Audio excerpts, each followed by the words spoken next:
Christ's letter to the church in Thyatira. The church in Thyatira is representative of Romanism, which takes us into the dark ages of AD 590 to approximately AD 1000. It was a dark period.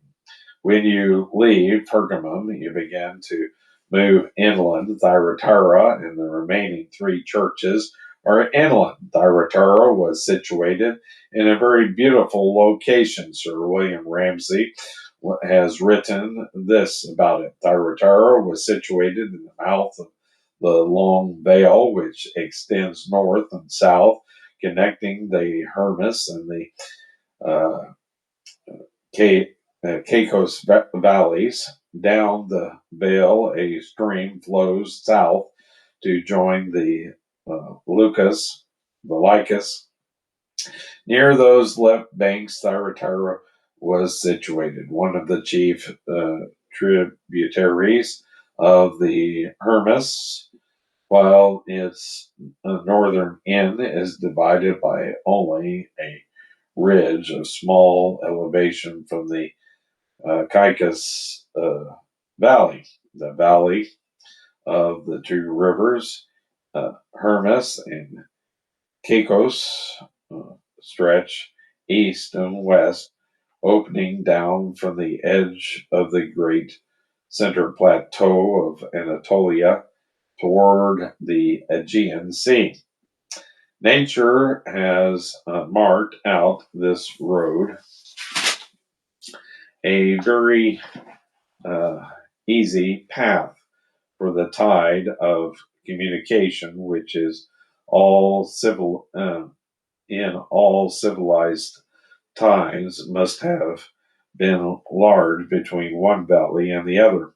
The railroad traverses its whole length now. In ancient times, one of the chief routes of Asia Minor traversed it. Thyatira was located in this long vale or pass. Thyatira was a city built for defense. However, most cities built for defense were situated upon an acropolis or a promontory, and walls were put around them. But Thyatira was different. It stood in the middle of that vale on a very slight rising ground. Its strength lay in the fact that the Roman uh, stationed the elite guard there.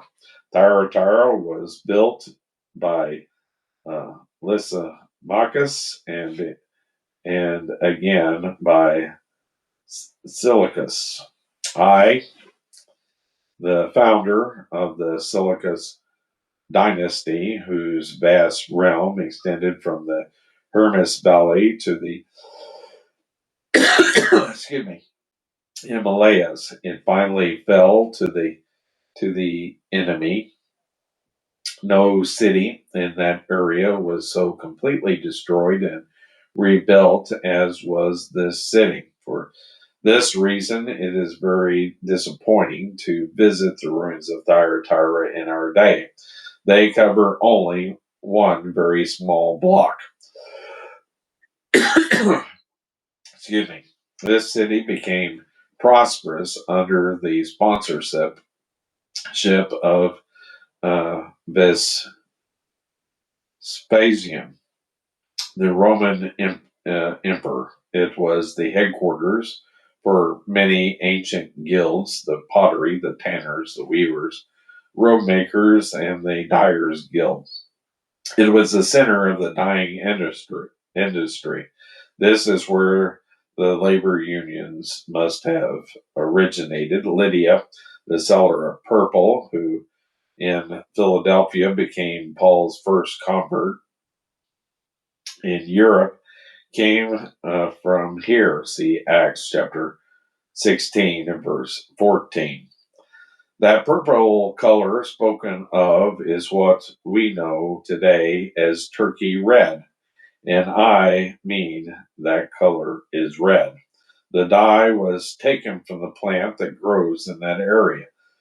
Apollo, the sun god, who was worshipped here in Thyatira. So, verse 18, and unto the angel of the church in Thyatira, write these things, saith the Son of God, who hath his eyes like unto the flame of fire, and his feet are like fine brass.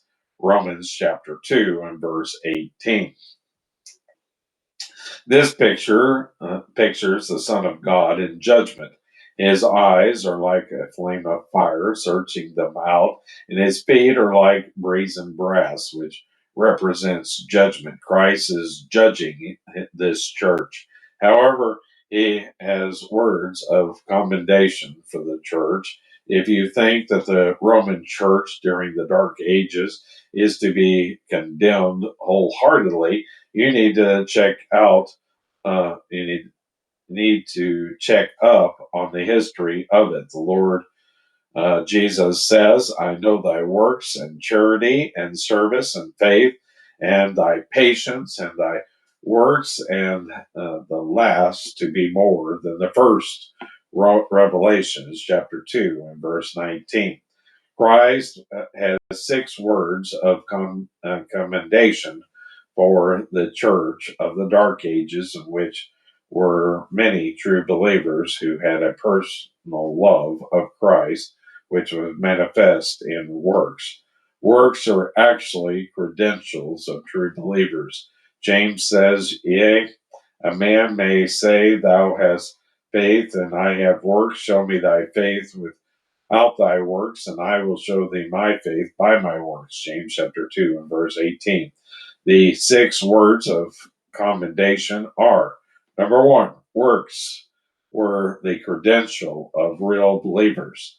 There were many who lived spotless lives and by their good works abandoned the doctrine. That was something I read yesterday that kind of upset me. Was it was somebody made a post on Threads that about servants.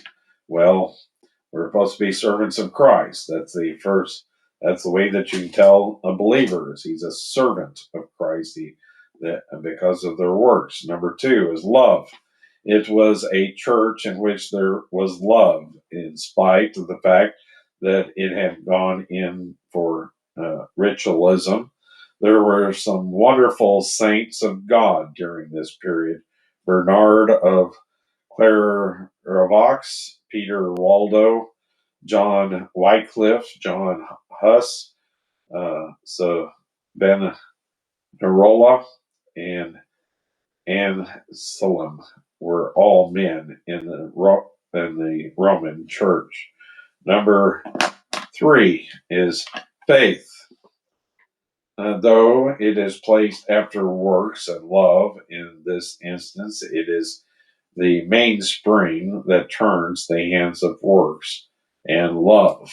Number 4 is ministry,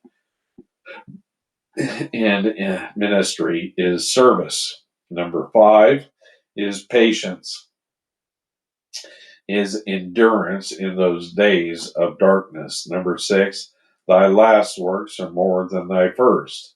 In this church, works increased rather than diminished. All 6 virtues are produced within the believer by the Holy Spirit. And that